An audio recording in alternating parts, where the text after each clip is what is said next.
अस्सलाम वालेकुम नाजरीन, आप देख रहे हैं इदराक न्यूज़। आइए डालते हैं आज की ताज़ा खबर पर एक नज़र। तो मैं गांधी की तरह इस कानून को फाड़ता हूं, ये अनकॉन्स्टिट्यूशनल है सर।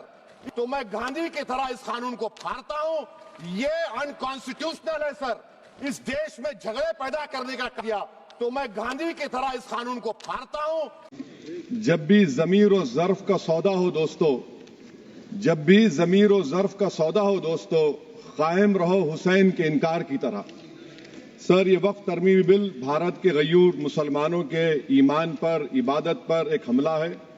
नरेंद्र मोदी की हुकूमत ने इस मुल्क की सबसे बड़ी अक़लियत के खिलाफ एक ऐलान जंग कर दिया, और ये जंग ना सिर्फ मेरे जिस्म पर है, बल्कि मेरी आज़ादी पर, मेरी समाजी और माशी मार्जिनलाइजेशन पर है, मेरी शहरियत पर है, मेरे मदरसे, मस्जिदों, खानखाहों और दरगाहों को निशाना बनाया जा रहा है। और ये हुकूमत सच्चाई को नहीं बयान कर रही है कि ये तरमीमी बिल से मुसलमानों का तहफ़्फ़ुज़, तरक्की और गुर्बत का खात्मा होगा। ये सरासर झूठ है। सर, अगर आप आइन के आर्टिकल 14 को देखेंगे तो उसमें लिखा हुआ है इक्वल प्रोटेक्शन। अब आप देख लीजिए सर कि हिंदू, सिख और जैन को और बौद्ध को उनके एंडोमेंट में तहफ़्फ़ुज़ मिलेगा, क्योंकि उनका एंडोमेंट बाय यूजर बरकरार है और उनका एडमिनिस्ट्रेशन उनके हाथ में होगा। वे गैर हिंदू या गैर उनके मजहब का आदमी दान भी दे सकता है उनके लिए, और एंडोमेंट बोर्ड का तहफ़्फ़ुज़ भी मिलेगा, क्योंकि उसके ऊपर ओवरराइडिंग क्लॉज अप्लाई नहीं होगा, लिमिटेशन का कानून उस पर अप्लाई नहीं होगा। उसके बरक्स ऑपोजिट आप देख लीजिए, मुस्लिम वक्फ को वक्फ बाय यूजर निकाल दिया गया। एक मुस्लिम वक्फ की जायदाद पर कब्जा होगा, लिमिटेशन लगेगा, तो जो एनक्रोचर है, जो खाबिज है, वो रातों रात मालिक बन जाएगा और एक गैर मुस्लिम वक्फ बोर्ड को एडमिनिस्टर करेगा। ये आर्टिकल 14 के इक्वल प्रोटेक्शन का वायलेशन। अब आर्टिकल 14 में सर इक्वालिटी बिफोर लॉ भी है, और उसका कैसा वायलेशन हो रहा है कि कोई आर्बिट्ररी स्टेप नहीं ले सकता, और कोई भी ऑफिशियल किसी भी तरीके से गलत आर्बिट्ररी फैसला नहीं लगा। यहां पर आप एक डेजिग्नेटेड ऑफिसर को रखकर वो फैसला लेगा कि ये जायदाद वक्फ की है, गवर्नमेंट की है। क्या ये प्रिंसिपल्स ऑफ नेचुरल के खिलाफ नहीं है, जिसका तकर्रुर एग्जीक्यूटिव करती है? ये हमारे theory of separation of powers, Bharat के आइन का बेसिक स्ट्रक्चर का हिस्सा है। क्या इसका वायलेशन नहीं है? सर, आर्टिकल 25 का वायलेशन कैसे है कि आप मुसलमानों से वक्फ बाय यूजर छीन रहे हैं और फिर आप कर्ब कर रहे हैं वक्फ वाल औलाद को, मगर वहीं पर दूसरे धर्म के मानने वालों को उनके मजहब पर चलने की पूरी इजाजत है। लफ्ज जो आर्टिकल 25 में इस्तेमाल हुआ सर, वो इक्वली एंटाइटल्ड, यहां पर मुसलमानों के इक्वल एंटाइटल्ड नहीं हो रहा। अभी हम गृह मंत्री का, वजीर दाखिला का, यहां पर उनका हमने तकरीर सुनी, यहां पर वो ये कहते हैं, वजीर दाखिला, शायद वो कटमुल्ला की जबान ना कह दें, वजीर दाखिला कहने पर वजीर दाखिला ने अपने बयान में कहा कि बोर्ड और काउंसिल जो होगा वो माने वक्फ इस्लाम से अलग है। सर, अगर ये बात सच है आपकी, तो फिर आपको यह कानून बनाने की जरूरत ही नहीं है। आप एक नॉन स्टैट्यूटरी बॉडी बना दीजिए। ये जो कानून बन रहा है ना सर, ये आर्टिकल 26 इसका सोर्स है, और आर्टिकल 26 जब इसका सोर्स है तो आर्टिकल 26 का ABCD क्या कहता है कि रिलीजियस डिनोमिनेशन को अपने मजहब के अफेयर्स खुद चलाना, मूवेबल इमूवेबल प्रॉपर्टी को लेना और एडमिनिस्टर करना। जब हिंदू धर्म को, बौद्ध धर्म को, सिखों को यह राइट दिया गया है, तो आप कैसे मुसलमानों से छीन रहे हैं? तो ये आर्टिकल 26 का ग्रेव वायलेशन है। तो सर, अब वक्फ बाय यूजर का मामला देखिए, मिनिस्टर साहब ने कहा कि एंक्रोचमेंट हो रहा है, 17,000 एंक्रोचमेंट हुए हैं। तो यही नरेंद्र मोदी की हुकूमत ने 2014 में उस वक्त के मंत्री ने एक Waqf properties eviction of unauthorised occupants bill को इंट्रोड्यूस किया। आपने विड्रॉ कर लिया 2024 में उसको। क्यों विड्रॉ किया सर आपने? जब आप मान रहे थे कि एंक्रोचमेंट हो रहा है तो आपने बिल को विड्रॉ कर लिया। अच्छा सर, अब वक्फ बाय यूजर को आपने निकाल दिया, माने कंडीशन क्या लगाए कि अगर उसमें डिस्प्यूट होगा और गवर्नमेंट प्रॉपर्टी होगी। सर, डिस्प्यूट तो है। मिसाल के तौर पर मोहिबुल्लाह साहब जिस मस्जिद के इमाम है, पार्लियामेंट के सामने मस्जिद है सर, 123 प्रॉपर्टीज में मस्जिद है, डिस्प्यूट चल रहा है। कल कलेक्टर या डिस्ट्रिक्ट ऑफिसर बोलेगा कि भाई साहब ये गवर्नमेंट प्रॉपर्टी है, स्टिकर लगा दिया जाएगा, मस्जिद बंद गवर्नमेंट प्रॉपर्टी हो गई, होगी ना सर? अब ये बताइए, आप जब से यहां पर पूरे बीजेपी रूलिंग पार्टी हमको ज्ञान दे रहे हैं कुछ नहीं होगा, कुछ नहीं होगा, मैं दलील के साथ बता रहा हूं आपको। ये मस्जिद दिल्ली गवर्नमेंट बोलती हमारी है, वक्फ दिल्ली वक्फ बोलता हमारी है, तो सर वक्फ बाय यूजर, अगर मैं अपनी गवर्नमेंट के खिलाफ वक्फ बोर्ड वक्फ बाय यूजर इस्तेमाल नहीं करेगा तो क्या है सर? अच्छा, ये अमेंडमेंट जब हो जाएगा तो मुझे कहने दीजिए सर, सिर्फ प्राचीन मंदिरों की वक्फ होगी, मस्जिदों की नहीं होगी। अब सर आप आ जाइए, अगर डिस्प्यूट मेरा एंशिएंट मॉन्यूमेंट से वक्फ का, एक मिसाल दे रहा हूं, दिल्ली में 172 वक्फ प्रॉपर्टीज एएसआई कंट्रोल में है, मैं तो हार ही गया वो, क्योंकि मेरे पास डॉक्यूमेंट नहीं है। आप कह रहे हैं कि डॉक्यूमेंट चढ़ाओ, अगर मेरा गवर्नमेंट से डिस्प्यूट चल रहा है मैं तो क्लेम ही नहीं कर सकता, क्योंकि आप जज बनेंगे, आप ही फैसला करेंगे, और जब तक आप फैसला नहीं करते वो वक्फ की प्रॉपर्टी नहीं होगी, वो प्रोविजन डाल दिया आपने। अच्छा, अगर मेरा डिस्प्यूट एंक्रोचर से होगा सर, तो एंक्रोचर में तो आपने तो 107 को डिलीट कर दिया, आप रातों रात खाबिज को, एंक्रोचर को मालिक बना रहे हैं। सर मैं ये पूछना चाहता हूं आपके जरिए हुकूमत से, एक मुंबई में एक बहुत बड़े दौलतमंद है, खोजा बरादरी का यतीम खाना था, उन्होंने 2004 या 5 में 22 करोड़ में खरीद लिया। वो केस सुप्रीम कोर्ट में कि आप उनको मालिक बनाना चाहती है लिमिटेशन एक्ट अप्लाई करके, हमको बताइए, हम जानना चाह रहे हैं। और सच्चर कमेटी ने सर 2007 में कहा कि दिल्ली के 123 प्रॉपर्टीज की मार्केट वैल्यू 6000 करोड़ की। आज हम 2025 में आ गए, क्यों आप उन प्रॉपर्टीज के खिलाफ पड़े हुए? 1976 में उस वक्त के वजीर आजम इंदिरा गांधी लेटर लिखा, इसको आप दे दीजिए, मगर आप उसको मानने को तैयार नहीं है।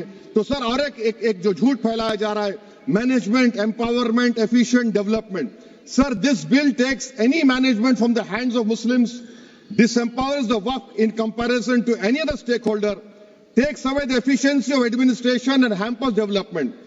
Waqf disempowerment in the name of efficiency, inefficiency is being created. The progress of development from pre-independence till today is sought to be destroyed. Sir अभी हमारे होम मिनिस्टर साहब ने फजल पुकाया केस का जिक्र किया। सर मैं आपसे गुजारिश करूंगा कि होम मिनिस्टर जरा अच्छे लोगों को रखकर इंफॉर्मेशन ले। फजल पुकाया का ऑबिटर क्या है? इट इज ऑबिटर, वो रेशियो डिसेंडेंटाई नहीं है जो आपने कहा है।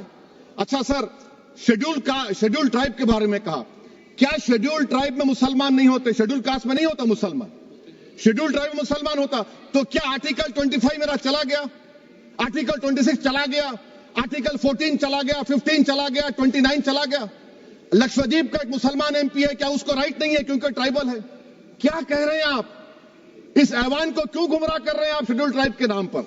सर और एक चीज जो आपको बता रहा हूं सर, अब आप जब आर्टिकल 26 से मेरा सोर्स है, तो आप सेंट्रल वक्फ काउंसिल में 22 में से 10-11 आप नॉन मुस्लिम को बना सकते हैं, रिलीजन न्यूट्रल आपने कह दिया, और आप बनाएंगे, क्यों बनाएंगे आप? स्टेट वक्फ बोर्ड में 7 नॉन मुस्लिम होंगे और 4 मुसलमान, क्यों होंगे?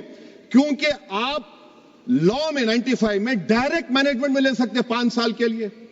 आप वक्फ बाय यूजर को आप कलेक्टर डिस्ट्रिक्ट ऑफिसर बोलेगा ये वक्फ की प्रॉपर्टी नहीं है, तो वो वक्फ बोर्ड खामोश बैठ जाएगा, कुछ एक्शन ही नहीं लगा, क्योंकि वो आपके प्यादे हैं। अच्छा, जब आप नॉमिनेट करेंगे सर मैं मोदी गवर्नमेंट के खिलाफ नो कॉन्फिडेंस ला सकता हूं, मगर वक्फ बोर्ड का चेयरमैन जो नॉमिनेट होगा उसके खिलाफ नो कॉन्फिडेंस नहीं ला सकते, हम बिल्कुल नहीं ला सकते। क्या मजाक है बताइए आप? ये डेमोक्रेसी है। नॉमिनेट भी स्टेट गवर्नमेंट करेगी, वो अगर डिक्टेटर बन जाएगा जैसा आज भारत में हो रहा है तो वो भी नहीं हटेगा।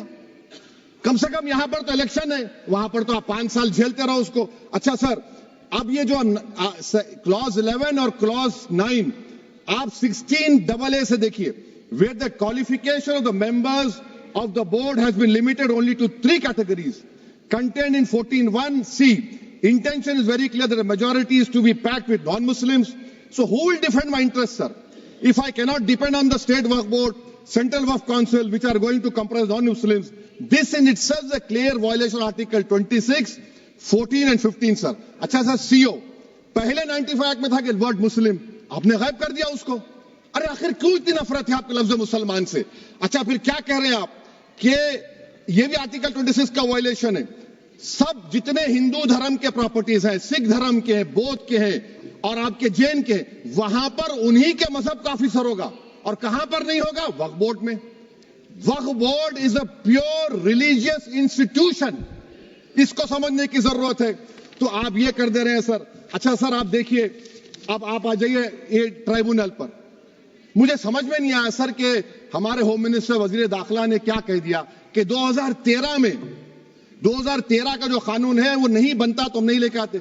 मैं बड़े अदब के साथ उनसे पूछना चाह रहा हूं कि क्या उस वक्त राजनाथ सिंह साहब, अडवाणी साहब, हमारी लेट सुषमा स्वराज, ये बड़े बड़े नेता यहां बैठे थे? आपने यूनानिमस उस कानून को पास करवा दिया। कीर्ति आजाद थे उस वक्त, अब यहां बैठे हैं वो टीएमसी में।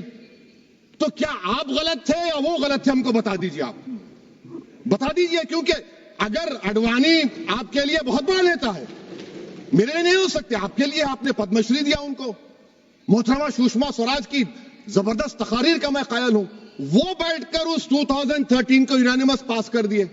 मुझे कंफ्यूजन है कि क्या अमित शाह, नरेंद्र मोदी बड़े हैं या अडवाणी बड़े हैं? आपके लिए आप तय कर लीजिए। अच्छा सर, आपके tribunal sir, railway Clements tribunal, NGT tribunal, income tax, वैसे 14-15 ट्राइब्यूनल है। हिंदू एंडोमेंट का ट्राइब्यूनल, सबका अपील नहीं होती, रिव्यू होता है। गृह मंत्री सरकार कह रही है कि नहीं रोक दिए, रोक लगा। कैसे रोक लगाते हैं? रिव्यू और अपील में तो फर्क होता है ना सर।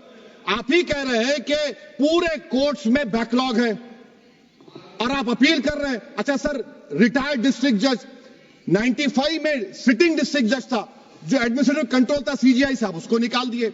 अच्छा सर, अब आप अभी हमारे मंत्री साहब ने कहा trust, sir Shri Sai Baba trust 2004, वो ये कहता है जो ऑफिसर उसमें काम करता उसको साई बाबा का डिवोटी होने चाहिए और उसको डिक्लेरेशन लिख के देना पड़ेगा। यहां पर हो रहा तो यहां पर क्यों नहीं हो रहा? अच्छा सर, आप फिर देख लीजिए, ये आपका हो गया सर। हाँ, अब अमित शाह साहब ने सेक्शन 2A के बारे में कहा और उन्होंने इस बात का इकरार कर लिया कि दाऊदी बोहरा के लिए यह बनाया गया है। मगर मैं आपके जरिए से गवर्नमेंट से पूछना चाह रहा हूं, आपने तो उस प्रोवाइजो में दाऊदी बोहरा का नाम ही नहीं लिखा। आपने उनको भी थैंक यू कर दिया, उनका नाम क्यों नहीं लिखा आपने? और सर, और गवर्नमेंट क्या कर रही है? आप मुस्लिम समाज में जो बेकार किस्म के लोग हैं उनको एक रास्ता बना रहे हैं, एग्जिट दिखा रहे हैं कि तुम्हें वक्त से बचना है तो तुम्हें ट्रस्ट बना लो। ये क्या कर रहे हैं सर आप? कम से कम उन दाऊदी बोहरा को आप दे देते। अच्छा sir, clause 3V section 36 clause 18 देख लीजिए।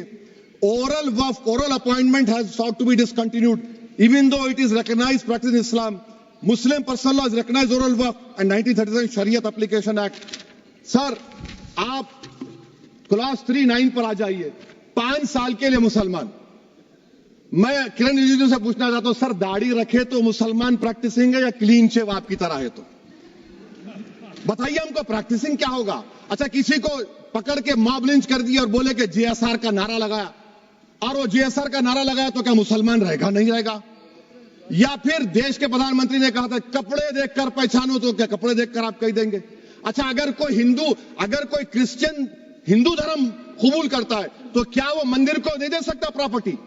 फिर भारत के संविधान में आर्टिकल 300 क्यों है सर? राइट टू इक्वालिटी क्यों है? फ्रीडम ऑफ रिलीजन क्यों है? 5 साल कहां से लाएंगे? अच्छा सर, और एक चीज सर, और एक चीज मैं आपको बोल के खत्म कर दूंगा सर। इस बिल में वक्फ औलाद का सर, इसमें आप देखिए clause 432, the creation of waqf aulad shall not result in denial of inherent rights to heirs including women heirs और द वाकिफ और the right of person. Sir ये आर्टिकल 25 का वायलेशन है, शरीयत एप्लीकेशन एक्ट 37 का वायलेशन, आर्टिकल 300A का वायलेशन है। अच्छा, हिंदू धर्म में सेल्फ एक्वायर्ड प्रॉपर्टी को एक हिंदू, अब उसके फर्ज के 2 बच्चे हैं, वो एक को अपनी पूरी दौलत दे सकता है, कोई रोक टोक नहीं है। वो कहेगा नहीं मैं घर के बच्चों को नहीं दूंगा, मोहल्ले के गरीब को दे दूंगा, वो भी कोई रोक टोक नहीं है। वहां पर आपको बच्चों की फिक्र नहीं है। जब मैं अपनी प्रॉपर्टी को अल्लाह को नालिक बनाकर दे रहा हूं, आप कह रहे बच्चों की फिक्र नहीं है, इतनी मोहब्बत आप बिल्किस बानो से दिखा देते तो आपके लिए दुआएं देती आपके लिए। तो सर आप दूसरी बात आप देख लीजिए सर, आखिरी बात कहकर मैं अपनी बात को मुकम्मल कर रहा हूं सर। नहीं खैर मैं मुकम्मल कर रहा हूं, स्पीकर साहब बहुत टाइम दे दिए। सर आप देखिए इसमें अमित शाह साहब बोले कि इतनी प्रॉपर्टीज का कब्जा हुआ, चोरी हुई, ये हुआ। सर क्लॉज 2652A सेक्शन, अगर कोई प्रॉपर्टी बेचता है 2 साल की सजा थी, आपने क्या कर दिया उसको 6 महीने कर दिया। नॉन बेलेबल था, आपने बेलेबल कर दिया।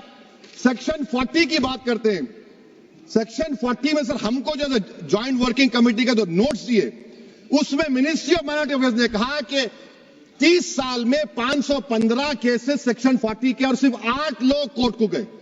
वक्फ यूजर का कानून तेलंगाना आंध्रा में है, सेक्शन 40 का कानून तमिलनाडु 63 है, आंध्र प्रदेश में 43 है।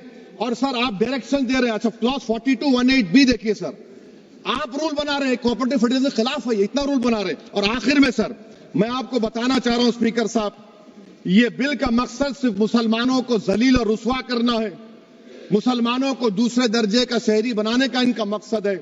सर अगर आप हिस्ट्री को पढ़ेंगे तो महात्मा गांधी उस वक्त के व्हाइट अफ्रीका में सफेद फार्म अफ्रीका के कानून को महात्मा गांधी ने कहा था कि ये मेरा कॉन्शियंस इसको मानता नहीं, मैं इस कानून को कबूल नहीं करता हूं। तो महात्मा गांधी ने क्या किया, उन्होंने उस कानून को फाड़ दिया।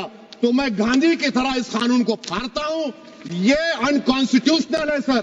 इस देश में झगड़े पैदा करने का काम बीजेपी करना चाहती है मस्जिद और मंदिर के नाम पर, इसीलिए मैं इसका कंडेम करता हूं। और मैं आपसे गुजारिश करता हूं कि मैंने अपने 10 अमेंडमेंट दी हैं, आप इसको कबूल करिए सर, मुझे बोलने का मौका दीजिए और उस पर डिवीजन का मैं डिमांड भी करूंगा। Thank you sir.